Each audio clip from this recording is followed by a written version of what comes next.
Assalamualaikum warahmatullahi wabarakatuh.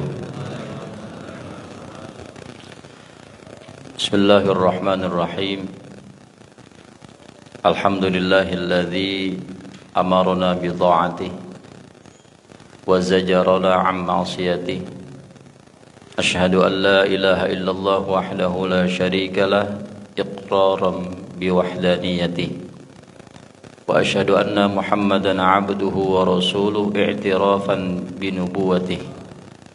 Allahumma salli wa sallim wa barik wa 'azzim 'ala sayyidina wa maulana Muhammadin man arsalahu Allahu bi syari'atihi wa 'ala alihi wa sahbihi wa ummatihi alladhina yatamassakuna bi sunnatihi.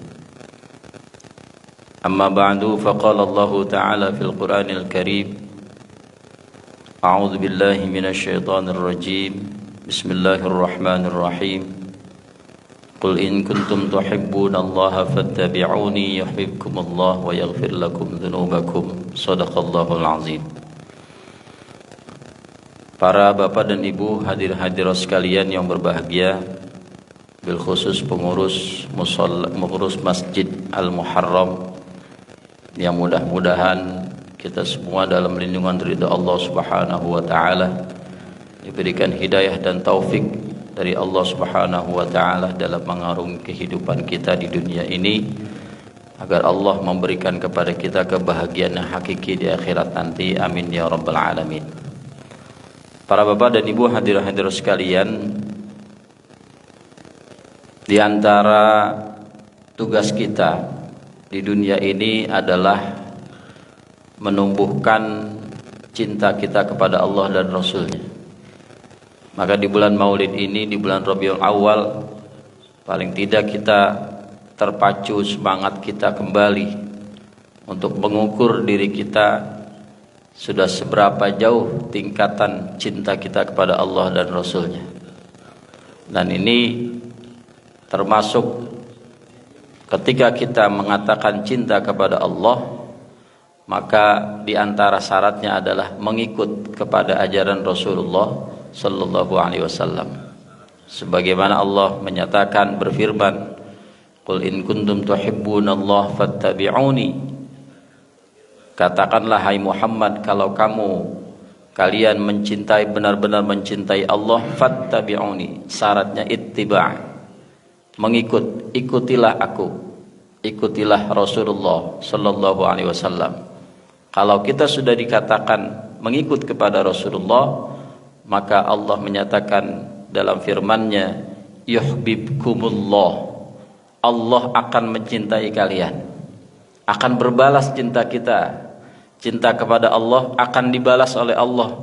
Syaratnya asal kita ngikut kepada Rasulullah. Yuhibbukumullah wa yaghfir lakum dzunubakum, bahkan akan diampuni segala dosa-dosa kita. Syaratnya itu mengikut kepada Rasulullah sallallahu alaihi wasallam. Dan mengikut kepada Rasulullah ini juga, kalau saat ini kita tidak langsung bertemu kepada Rasulullah, kita bertemu kepada pewarisnya. Siapa pewarisnya? Nabi menyatakan al-ulama warathatul anbiya. Ulama adalah pewaris Nabi. Yang dimana pewarisan itu bukan dari segi harta, tapi dari segi ilmu. Innama warrasul ilma. Para ulama itu adalah pewaris ilmu dari Rasulullah, yang kita ambil ilmunya dari beliau-beliau itu, kemudian kita laksanakan dalam rangka niatnya mengikut kepada sunnah Rasulullah sallallahu alaihi wasallam. Dan di antara apa yang dikatakan oleh para ulama, yang orang tersebut, para ulama itu benar-benar mengikut kepada Rasulullah, adalah yang dikemukakan oleh Al-Allamah Sayyid Abdullah bin Alawi Al-Haddad. Kata Al-Haddad ini, beliau termasuk dari keturunan Rasul, dzurriyyah Rasulullah. Ya, Al-Allamah Sayyid Abdullah bin Alawi Al-Haddad. Banyak kitab-kitab beliau, ya, di antaranya yang kami kemukakan di sini yang berjudul Sabilul Iddikar.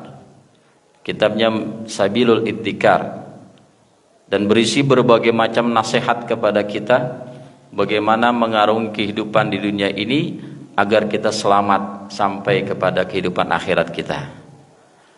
Dan orang yang paling selamat dikatakan sukses menjalani kehidupan di dunia, kesuksesan yang paling abadi ukurannya satu. Sukses yang paling sukses cuma satu ukurannya, husnul khotimah. Nggak ada kesuksesan lain selain itu. Orang mau pangkat jabatan tinggi apapun, orang mau kayanya bagaimanapun, orang mau ilmunya banyak seapapun, paling sukses cuma satu. Apakah di akhir umurnya termasuk husnul khotimah atau tidak? Itu yang paling suksesnya. Gak ada ukuran lain buat kita. Karena apa yang kita raih di dunia ini, itu semua adalah hal-hal yang sifatnya sementara. Apa yang kita dapatkan di dunia tidak akan lama kita dapatkan dan kita nikmati. Yang tentunya kita nikmati abadi selama-lamanya adalah kehidupan akhirat nanti. Dan itu hanya bisa kita dapatkan melalui gerbang. Ketika kita meninggalkan dunia ini, gerbangnya adalah gerbang husnul khotimah. Maka begitu pentingnya kita sering-sering berdoa, Allahumma inna nas'aluka husnal khotimah. Ya Allah, kami mohon kepadamu supaya diberikan akhir yang baik, husnal khotimah. Wa na'udzubika min su'il khotimah, dan kami mohon perlindungan darimu supaya kami tidak mendapatkan su'ul khotimah. Maka para ulama menyatakan hendaknya doa ini dibaca tiap habis sholat. Jangan ditinggal. Jangan ditinggal. Karena ini benar-benar permintaan kita kepada Allah. Setiap habis sholat doa ini harus dipanjatkan.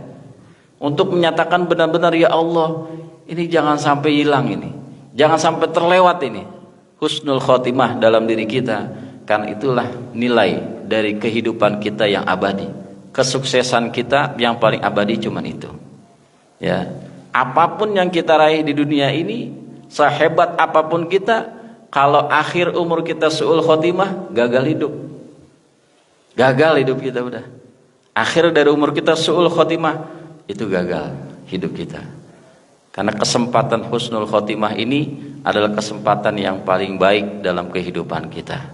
Dan tentunya kata husnul khotimah ini kita raih ketika di akhir umur. Orang dalam keadaan sakaratul maut, ya, ketika kita menjelang kematian, dan di saat kematian kita itu husnul khotimah. Kalau orang sudah mati, orang sudah meninggal, berarti udah lewat itu masanya. Ibaratnya udah lewat garis finish. Maka mohon maaf, saya kurang setuju kalau ada orang udah meninggal semoga husnul khotimah.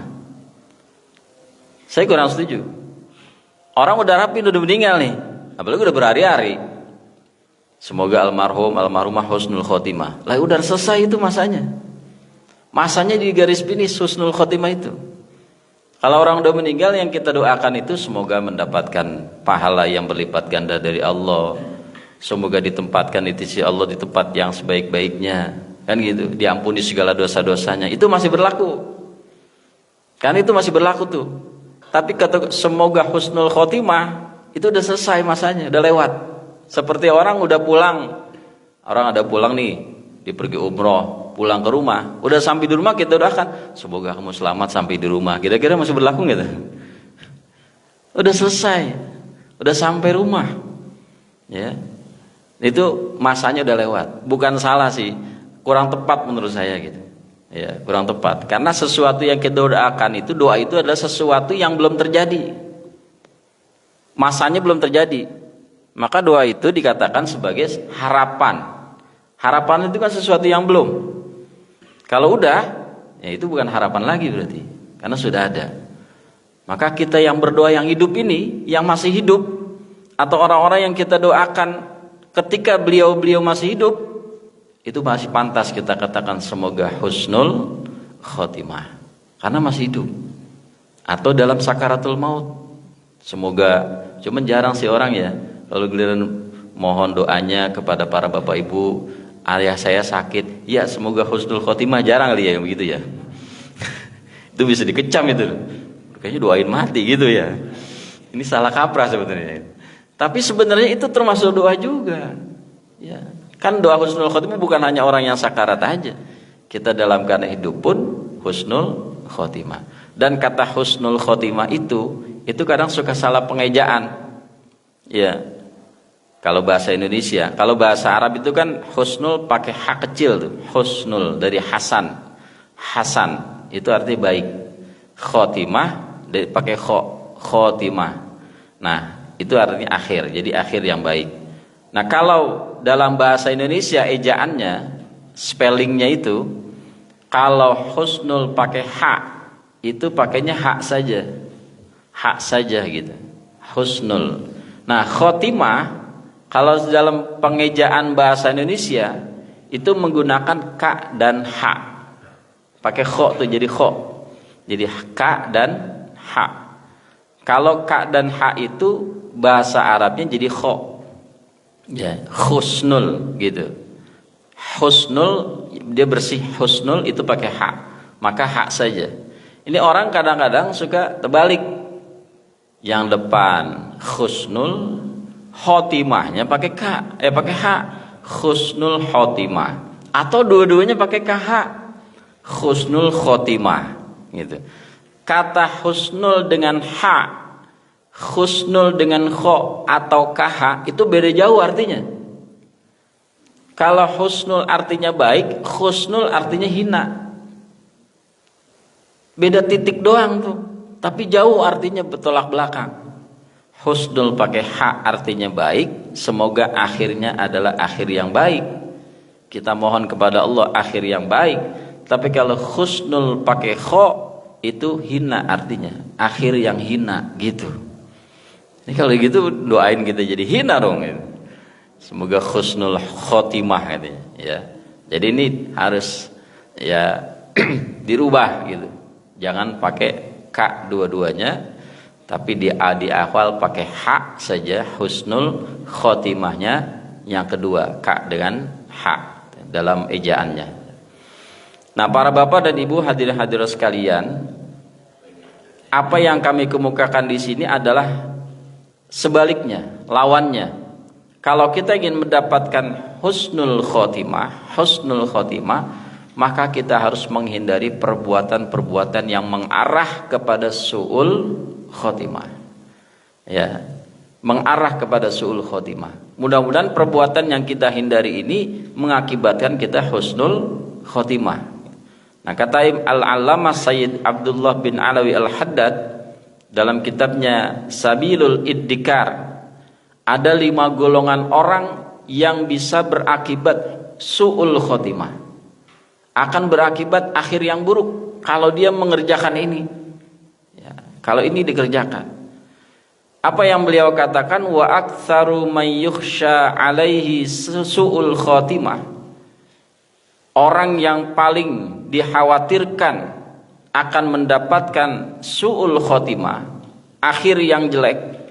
Wal iyadu billah ini dalam bahasa Arabnya, dalam kalimat ini disebutnya sisipan, ya. Aslinya kalau kita sering na'udzubillah min dzalik gitu. Wal iyadu billah, dalam bahasa lain wal iyadu billah. Semoga kita terlindung dari hal tersebut.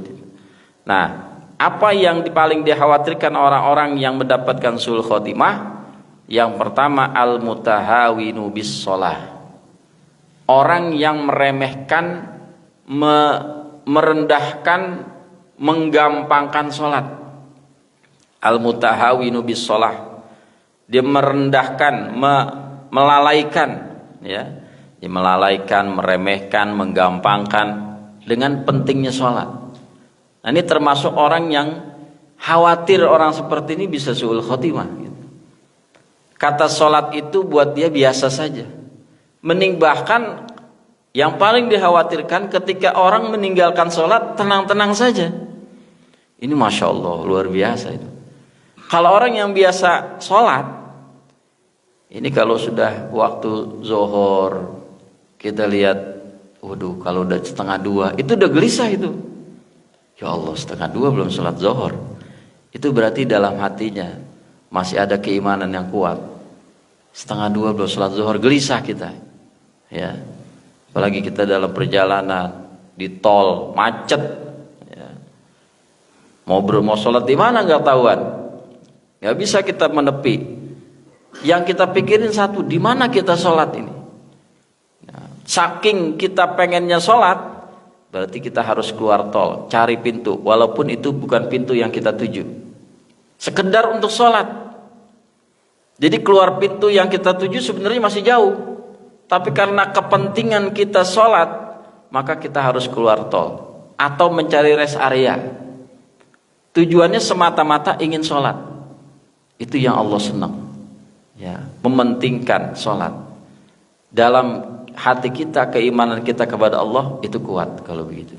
Nah, yang orang model begini insya Allah husnul khotimah. Bahkan ada orang-orang yang memang ketika sakit itu yang ditanyakan sholat mulu, ya, dalam keadaan yang kurang begitu normal ingatannya, kurang begitu stabil. Mungkin kalau ada orang jenguk ditanya siapa ya, ya baru disebut namanya, oh iya, jadi nggak langsung kenal gitu. Ini siapa yang jenguk? Padahal sering ke rumahnya. Oh iya, baru ingat. Tapi untuk sholat nggak pernah lupa tuh. Bahkan itu terus yang ditanyakan setiap hari. Ya, pagi-pagi setelah subuh jam 9 udah nanya, kapan zuhur? Ini udah jam berapa? Saya belum sholat zuhur. Setelah sholat zuhur jam 2 udah nanya lagi, kapan asar? Saya belum sholat, saya pengen sholat asar. Itu terus yang dipertanyakan sama dia. Nah, kalau seperti itu, insya Allah peluang besar husnul khotimah. Ini kalau yang sebaliknya, yang khawatir, ya, ketika orang itu dalam keadaan kehidupan sehari-harinya menggampangkan dan meremehkan sholat, ya, meremehkan sholat, udah gampang lah sholat, besok juga masih ada zuhur, gampang lah besok, subuh juga besok masih ada, ya, kita udah malam begadang nih, ngobrol segala macam. Udah jam, sekarang subuh kan masih pagi ya, jam 4.15 ya. Nah, udah jam 4, jam 4 dikit lagi, subuh 15 menit lagi tidur dah, tidur. Udah tinggal 15 menit lagi tidur. Ya, ini dikhawatirkan nanti termasuk orang yang meremehkan sholat. Dan orang yang sholat itu, kalau dia termasuk dalam hatinya, walaupun dia sholat, sholat sekalipun, tapi kalau biasa meremehkan, itu bisa celaka juga, ya. Karena Allah berfirman, fawailul lil musallin alladzina hum an sholatihim sahun. Di situ yang celaka itu orang yang udah sholat itu, bukan orang yang belum sholat tuh, atau bukan orang yang biasa meninggalkan sholat. Kalau orang yang biasa ninggalin sholat mah gak usah ditanya lagi. Gak usah ditanyakan lagi. Man taraka sholata muta'ammidan faqad kafara jiharon. Orang yang biasa meninggalkan sholat muta'ammidan, dengan sengaja, faqad kafara jiharon, berarti dia sungguh-sungguh telah menampakkan kekafirannya. Yang biasa meninggalkan sholat dengan sengaja, sungguh-sungguh menampakkan kekafirannya. Nah, kemudian para ulama beda pendapat nih, benar-benar kafir keluar dari Islam apa enggak? Sebagian ulama menyatakan kalau memang dia meninggalkan sholat, meyakini dalam hatinya sholat gak wajib, kafir secara i'tiqadi, berarti udah keluar dari Islam. Tapi kalau dia meninggalkan sholat, masih meyakini sholat wajib, cuman dia malas mengerjakan sholatnya, itu belum keluar dari Islam, masih tetap Islam, masih beriman, cuman termasuk orang yang maksiat, fasik begitu, ya. Nah, ketika orang yang sudah sholat itu masih dikhawatirkan celaka kalau dia suka meremehkan sholat, melalaikan sholat. Fawailul lil musallin alladzina hum an sholatihim sahun. Celakalah orang yang sholat, itu orang yang melalaikan sholatnya. Bagaimana yang termasuk melalaikan sholat? Ibnu Katsir dalam tafsirnya mengemukakan di antara yang melalaikan sholat, satu, yang ketika sholat itu dikerjakannya tidak selalu, tidak utuh, ya, 5 kali sholat dalam satu hari mengerjakannya tidak utuh 5 kali, ya, 4 kali, 3 kali gitu, ya. Atau misalnya giliran lagi di rumah aja gitu, ya, yang lagi di rumah pulang kantor kan subuh, pulang kantor maghrib misalnya, lagi di rumah pulang kantor jam 5, pulang dari aktivitas jam 5, berarti di rumah maghrib, kemudian isya, subuh, nanti giliran aktivitas siang enggak tuh, ya zuhur enggak, asar enggak gitu. Jadi dalam satu hari 5 diskon, ya akhirnya 3 doang gitu. Ah udah repot dah kerjaan, ya udah zuhur asar lewat gitu. Nah, itu nggak boleh, nggak bisa begitu. Termasuk fawailul lil musallin alladzina hum an sholatihim sahun. Ya. Termasuk juga orang yang melalaikan, meremehkan sholat ketika dalam keadaan tertentu yang memang apa dia sibuk, apa mungkin dia mengalami kemacetan, ya, kemudian gampang ninggalin sholat, itu juga termasuk ya, alladzina hum an sholatihim sahun. Karena yang namanya sholat dalam keadaan apapun, sholat nggak bisa ditinggal kecuali yang diberikan rukhsah. Misalnya lagi safar, perjalanan, dibolehkan qashar jama', itu nggak apa-apa di qashar jama', tapi bukan ditinggal, ya bukan ditinggal. Hanya sholat yang memang nggak banyak keringanannya. Kalau puasa kan ada orang safar, nanti aja nggak usah puasa. Walaupun kita mampu puasa, kita pulang kampung, misalnya ke Semarang pulangnya. Di tengah perjalanan nih, kita lagi Ramadan ke sana. Sebenarnya kita kuat sih puasa, ya karena kita dalam mobil, apalagi disetirin, ada supir, kemudian mobilnya AC, ya kan, adem, enak, kita tinggal tidur aja kan gitu, nggak kepanasan. Cuman kalau kita mau buka masih boleh, nggak apa-apa. Walaupun kita kuat puasa, tapi kita pengen di perjalanan ini pengen merasakan apa namanya khas daerah sini nih. Buka boleh, buka puasa boleh, tapi harus dikodok nantinya. Tapi yang namanya sholat nggak bisa begitu. Ya, keringanan cuman apakah pengennya dilaksanakan secara tamam 4 rakaat zuhur dengan asar masing-masing waktunya, ataukah dilaksanakannya secara jamak zuhur dengan asar digabung, ataukah dilakukannya dengan qashar yang sholat 4 rakaat jadi 2, ya tapi yang 3 rakaat tetap 3, jangan mentang-mentang setengahnya, benar yang 3 rakaat 1,5 lagi. Yang 4 jadi 2, giliran maghribnya 1,5 gitu. Atau 2 juga, ya enggak, tetap 3 gitu. Nah ini nggak bisa kalau sholat. Maka sholat sedemikian penting, bahkan di akhir umur Nabi yang dipesen sholat. Ummati, ummati, as-sholah, as-sholah. Ya Allah, umatku, sholat, sholat, jangan sampai ditinggal. Begitupun pesan kita mestinya sama anak-anak kita nanti. Begitupun yang kita tanamkan kepada keturunan kita, sholat jangan ditinggal. Dimanapun kamu berada, ditugaskan dimanapun, kamu lagi ke dalam keadaan apapun, satu, sholat jangan ditinggal. Sholat jangan ditinggal. Dan biasakan, dari kecil itu harus dididik. Ya, anak-anak kita atau cucu dari kecil dididik. Mestinya yang ditanya sama orang tua atau sama kakek kepada cucunya satu, udah sholat atau belum? Yang sebelum itu harus didahulukan sebelum nanya makan. Mestinya begitu. Jadi kalau ada kita pulang dari aktivitas, dari kantor, dari mana, saya biasa nanyain anak saya, kamu udah sholat? Itu yang saya tanyakan. Satu, pertama kali yang saya tanya itu, kamu udah sholat? Baru saya tanya, kamu udah makan? Itu. Karena yang namanya makan, dilapar juga dia makan. Tapi yang namanya sholat, kalau kita tidak tanamkan dan kita tidak kesankan kepada anak atau keturunan kita bahwa ini hal yang penting yang harus ditanyakan pertama, nanti dalam dirinya bisa meremehkan. Yang dikhawatirkan jadi su'ul khotimah, al-mutahawinu bis sholah, melalaikan sholat. Maka nanti anak-anak kita tuh dari kecil udah tergambar dalam kali kalau ketemu orang tuanya pasti yang ditanya sholat. Bahkan itu akan menjadi prestasi buat dia ketika dia tahu orang tuanya pulang jam berapa, dia sholat dulu.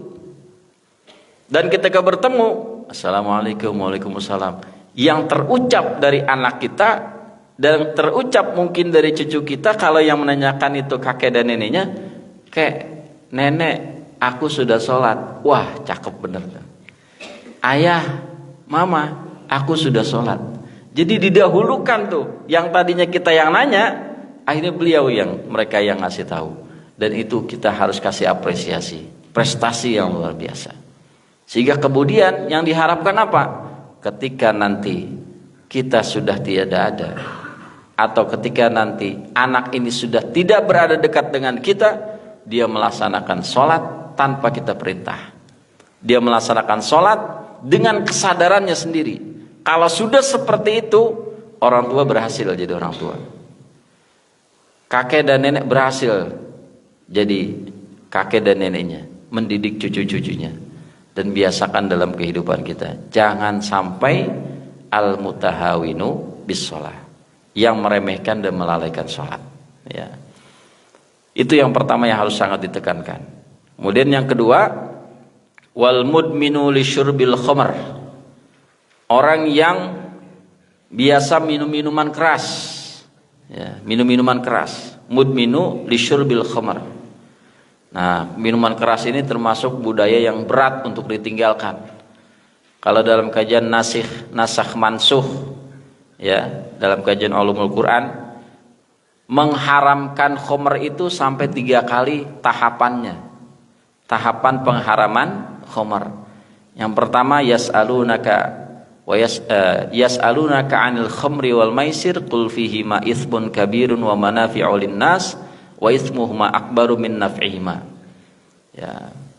Wahai Muhammad, yas'alunaka, ketika mereka bertanya kepadamu tentang khamr, 'anil khamri wal maisir, khamr dan judi, qul, katakanlah, fihi ma itsmun kabir, padanya adalah dosa yang besar, wa manafi'u linnas, tapi ada manfaat tetap buat manusia, wa itsmuhuma akbaru min naf'ihima, namun dosanya, mudaratnya lebih besar daripada manfaatnya. Itu yang turun pertama. Ya, ada yang mengatakan 4 kali tahapan, ada yang 3. Saya bahas yang 3. Yang kedua, tahapan kedua, yang tadinya orang-orang Arab saat itu namanya khamr buat mereka itu sesuatu yang biasa. Mungkin lebih sering daripada makannya. Kalau makan 3 kali, mungkin khamrnya buat mereka bisa 4-5 kali. Ya. Tapi ketika turun ayat itu, maka sedikit dikurangi yang kebiasaan mereka. Turun lagi ayat. Ya, wala taqrabus sholata wa antum sukara hatta ta'lamu ma taf'alun hatta ta'lamu ma taqulun. Jangan kamu dekati salat ketika kamu dalam keadaan mabuk. Wala taqrabus sholata wa antum sukara, ketika kamu lagi mabuk, sehingga kamu mengetahui hatta ta'lamu ma taqulun, kamu mengetahui apa yang kamu ucapkan. Itu kan kejadiannya waktu itu ada seorang sahabat yang jadi imam, ketika baca qul ya ayyuhal kafirun keder, karena di situ ada ayat yang diulang kan, qul ya ayyuhal kafirun la a'budu ma ta'budun wa la antum 'abiduna ma a'budu wa la ana 'abidum ma 'abadtum wala antum a'biduna ma a'bud. Itu 2 kali wala antum a'biduna ma a'bud. Sehingga ketika beliau sahabat ini sholat lagi mabok, karena waktu itu belum diharamkan sama sekali, belum, masih tahapan yang kedua, jadi masih ada pengaruh, ya, minuman keras. Balik lagi tuh, wala antum a'biduna ma a'bud wala ana a'bidum ma a'badtum wala antum a'biduna ma a'bud wala ana a'bidum ma a'badtum. Rapi-rapi tuh. Ya, lakum dinukum walidin nggak selesai. Ya.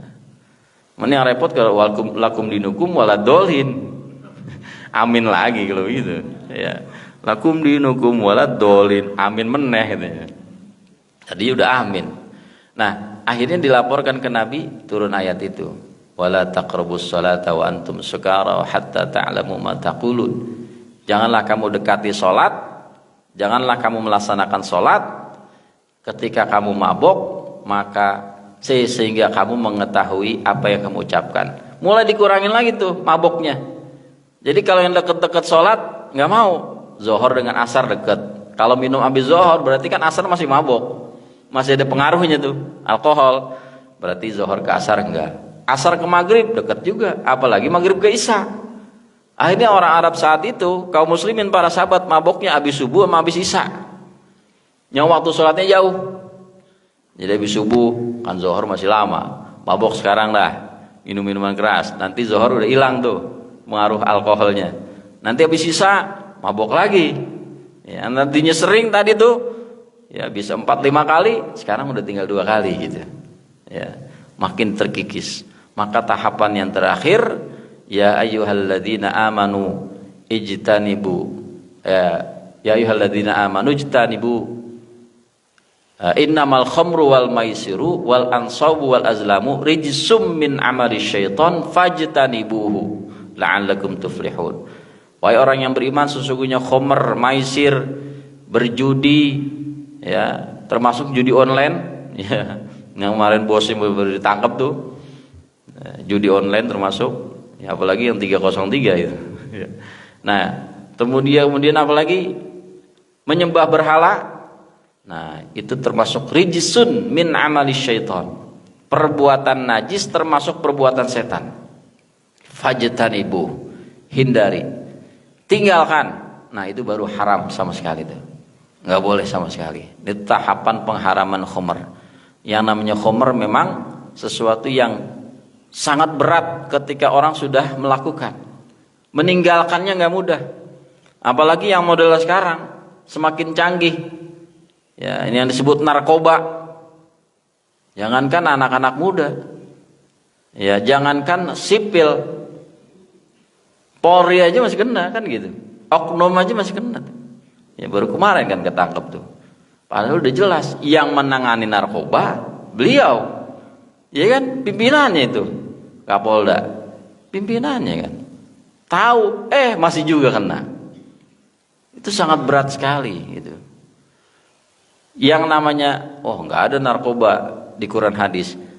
Ya emang dulu waktu zaman Nabi narkoba nggak ada. Cuman dikiaskan. Yang dulunya khamr, maka sekarang termasuk narkoba. Kenapa? Karena ada hadis, kullu muskirin khamrun wa kullu khamrin haramun. Setiap yang memabukkan itu khamr, dan setiap khamr itu haram. Berarti karena narkoba itu termasuk memabukkan, maka termasuk khamr, dan narkoba itu hukumnya haram buat kita, buat umat Islam. Dan itu sangat menjunjung tinggi nilai kemanusiaan. Karena banyak sekali akibat efek buruknya, akibat kejahatan, kriminalitas yang terjadi akibat dari narkoba. Ya, minum-minuman keras. Orang lagi kena pengaruh narkoba, nyetir mobil, nabrak orang. Kemudian bahkan bisa sampai membunuh. Ya, katanya kemarin membunuh anak buahnya ada pengaruh dari narkoba itu sendiri katanya.